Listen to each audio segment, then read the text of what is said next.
All right, we got Bruins players, Bruins coach, and one of the other coaches for the Bruins here with us. Big win over PCC tonight, 72-54, Coach.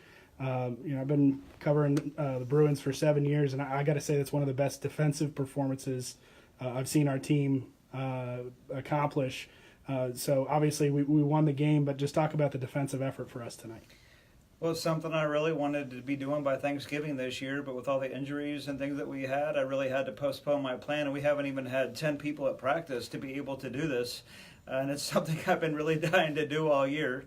And at Christmas, we finally had 10 or 11 people, sometimes even 12. It was a real luxury to have 12 at practice. And so this is some things we've been working on just so we'll be better at going against the press ourselves. And then I saw us really buy into it and have some excitement with it in practice, and wanted to start using it in a game, and it allows me to play more people. It's a more fun style to watch, and it gets the crowd energized, and we really feed off of that. And I was very, very proud of the way that we played tonight. On the other side of the ball, it was one of those things where, particularly in the second half, I mean, the ball is going all around the key, it's going all around our side of the court, and we were getting very high percentage shots. I think somewhere in the neighborhood of 34, 36 points in the paint scored for us tonight, which is, I mean, according to other games, it's very uncommon for us to do that. So just the whole team effort, if you could comment on the way that we were able to collectively win this game tonight. And when you're going into practices, you're always looking to break the other team's practice habits, and it's going to be different for every game. And what they're good at is having really tall, lengthy people, and the only way you can really negate that is use what you have at your strength. And what we have is a bunch of really fast guys who work hard. And when you're dragging those big bodies up and down the court, it doesn't ever show in the first half. It always shows in the second half. And that's why you had that second half in the paint score, because they just were simply too tired to get there a lot of times. And our guards are getting better about looking for those opportunities and not doing some stupid things. I wish they were perfect at it, but they're not perfect yet. All right, Zach, let's move to you. As Coach said, this is a team with a lot of size, particularly down in the block. Dakota Pratt last year when he came here scored, I think, 16 or something like that in the first half.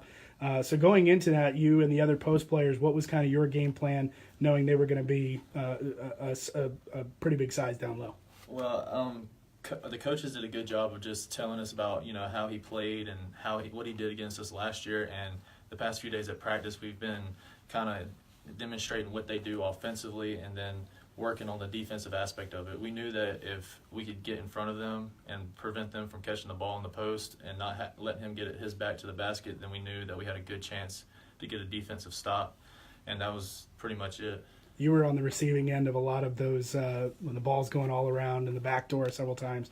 Actually ended up with a double-double tonight. So can you just talk about how fun it is to play when the ball is moving around like that, and how tough it is for defenses to stop? Oh, it's a good feeling playing like that, especially in tonight's game. It was one of those atmospheres where everyone was feeling it. Everyone was getting their shots. Everyone was contributing in some way.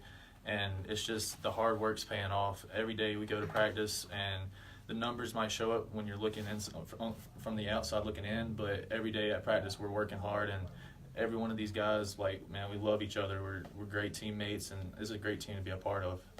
All right, Daniel, one of those guys that was feeling it was Daniel Fuller tonight.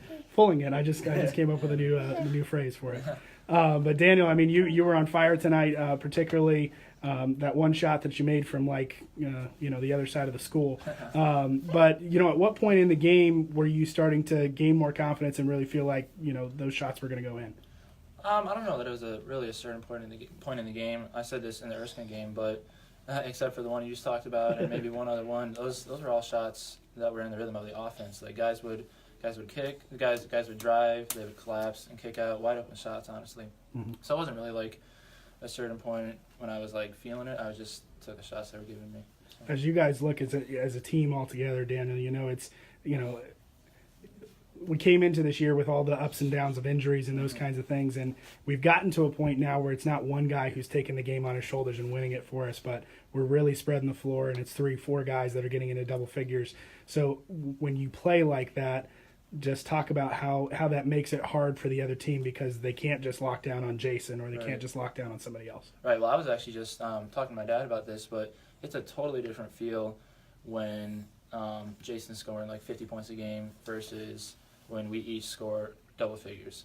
And that's no knock on Jason. He's an awesome player, and we need him to do that.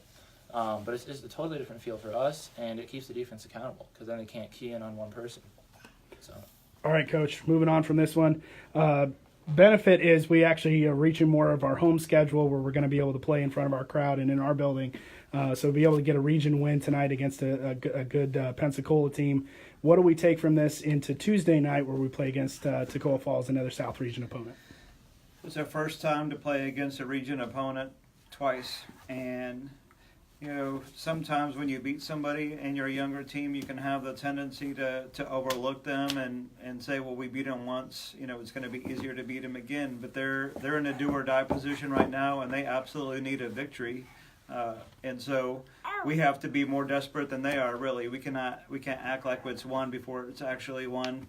We're going to have the high school tournament here. There should be a lot of visitors here, and it should be a very similar environment to tonight. And so.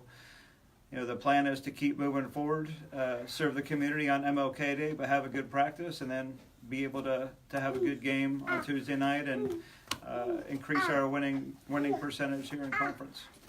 Can we get a Go Bruins from our little coach here? Hey, look, tell him go Bruins. Can you look at the camera and say, Go Bruins? Go Bruins. Oh, okay, he's trying. All right, thanks, guys.